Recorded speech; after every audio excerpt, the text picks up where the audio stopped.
Guys, I just finished Children of Virtue and Vengeance, the second book to the series Children of Blood and Bone by Tomi Adeyemi. Excuse me if I take a lot of pauses in this video because I am so shooketh by this book from beginning to end. And I'm not even being dramatic. From beginning to end, you're over here like, and then what? And then, ooh, the whole time.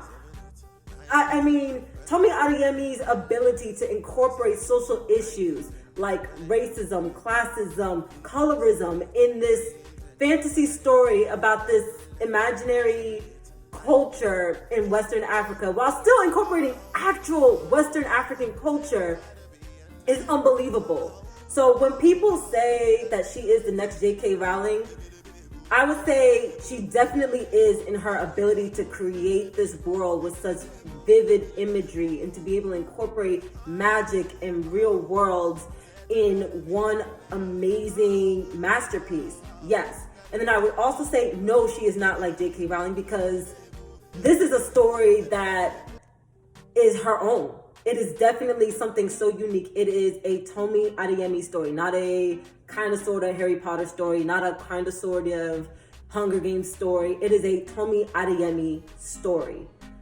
And as a substitute teacher, I made sure that students deliberately saw me reading this book.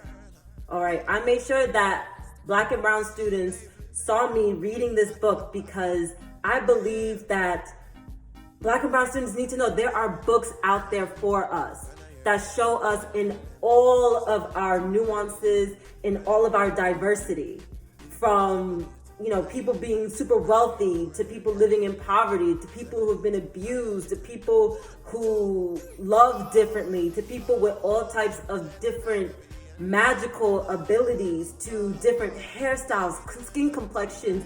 I can't even remotely describe without going completely off topic how Tomi Adeyemi really captures Black and brown in such a beautiful and diverse way.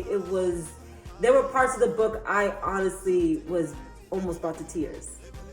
I'm so serious.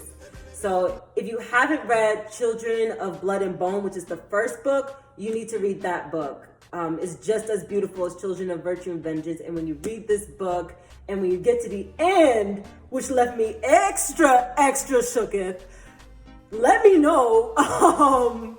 Just let me know what your theories are. Because I got a couple of theories and people I've talked to got a couple of theories. But I want to know what your theory is about the ending of this book. It is beautiful. It's amazing. I think anyone of any race would love and appreciate this book, but particularly for my Black and brown readers out there, it is proof that we are not just one culture. We are a lot of different cultures with a lot of different beliefs, and we are beautiful, we are diverse, we are magical, and thank you, Tomi Adeyemi, for showing that in part 2 of this unbelievable series. Bye.